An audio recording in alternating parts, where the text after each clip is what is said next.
Y bien, nos hacemos la pregunta del millón, como se dice popularmente. ¿Se aleja la paz de Ucrania? Ese es el tema de análisis en Reporte 360. Por ello con nosotros el doctor José Antonio Ejido. Él es investigador, articulista de prensa, profesor de la Universidad Central de Venezuela. Le damos la bienvenida a nuestro espacio. ¿Cómo le va? Muchísimas gracias por la invitación. Gracias. Bueno, vamos a entrar en materia, profesor. Rusia acusa a la OTAN de aprovecharse de la situación de Ucrania para acercarse, digamos, a las fronteras del Kremlin. ¿Cuánta razón podría tener el gobierno ruso con este planteamiento? ¿Por qué interviene la OTAN en el conflicto ucraniano? ¿Cuál es su objetivo a largo plazo? Mire, un compromiso con Gorbachov antes de la caída del muro de Berlín, de que la OTAN no iba a avanzar y iba a aprovechar la descomposición del socialismo europeo para golpear a Rusia. Esto ha sido tan falso que varias repúblicas antiguamente socialistas soviéticas, como las 3 repúblicas bálticas, son hoy países miembros de la OTAN, además de otros países del antiguo Pacto de Varsovia, aliados de Rusia, de la Unión Soviética. Entonces, este avance es percibido por el gobierno y por el pueblo de Rusia como una amenaza vital y estratégica para la seguridad nacional de Rusia. Acabamos de mencionar la situación de Osetia del Sur.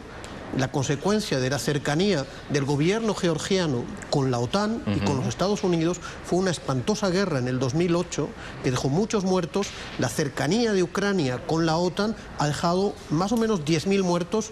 John Kerry, el norteamericano, hablaba de 6.000 muertos en lo que va de año pasado y este año en el muy duro conflicto de Ucrania. Según estuve leyendo en los más recientes cables, también Letonia está como intentando sumarse a este cerco a Rusia. Sin duda, Letonia, Estonia y Lituania son países, antiguas repúblicas socialistas dirigidas por extrema derecha nostálgica del régimen nazi, completamente colaboradores de los Estados Unidos en esa política de cercar y de golpear a Rusia, que es un país apetecido por sus inmensas reservas naturales.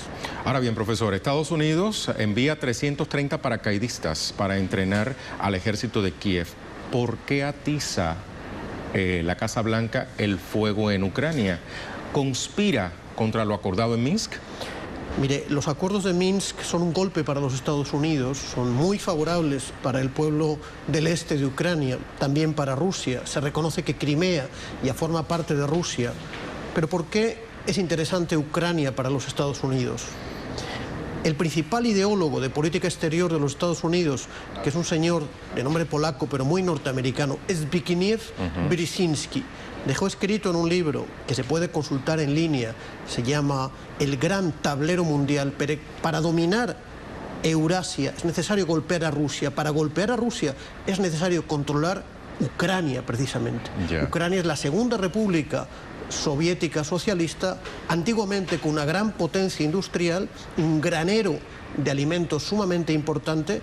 Ese es el interés que tiene los Estados Unidos, controlando Ucrania, hacer de Ucrania una base de operaciones contra Rusia.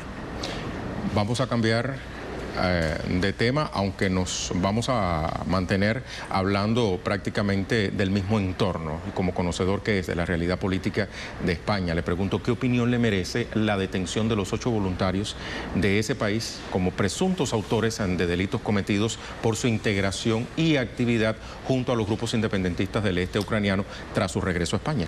Hay que destacar algo realmente sorprendente, el gran impulso de solidaridad en los medios populares españoles, también progresistas occidentales en general, con la causa de las repúblicas del este europeo. Hay algunos jóvenes que han llevado esa solidaridad a un compromiso fuerte, pero realmente el Estado español, como miembro que es de la OTAN, no es un país neutral en ese conflicto, sino que es un país aliado de los Estados Unidos que persigue a los que han tomado parte por las víctimas de la política de los Estados Unidos en Ucrania y en la antigua Unión Soviética. Dado todo este escenario que usted muy bien nos acaba de explicar, ¿qué pudiera esperarse para un futuro próximo en esa región? Mire, los Estados Unidos, como ya digo, apetecen las enormes, inmensas reservas de petróleo, de gas, de minerales, de metales que dispone Siberia, que dispone Rusia. Mientras los monopolios norteamericanos no apetezcan esos recursos naturales, el conflicto está servido para décadas. Esto lo sabe la sociedad rusa que se prepara para una larga tensión. Ya se ha olvidado el gobierno de Putin de ser socios leales de los occidentales que demuestran mucha deslealtad con el gobierno de Rusia. Los acuerdos de Minsk, como ya digo, son muy importantes para la paz si se respetan, porque es la victoria realmente de la fuerte resistencia del pueblo del Donbass. El Donbass era el núcleo obrero, uno de los núcleos proletarios, mineros, obreros más importantes de la antigua Unión Soviética, que no ha aceptado que el conjunto del país cayese en manos de la extrema derecha.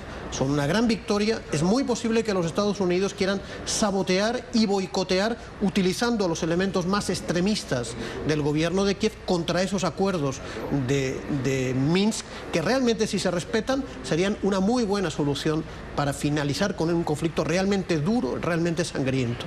Siempre Estados Unidos en los conflictos allende los mares, algo que pudiera, digamos, interpretarse en inglés como The United States Around the World.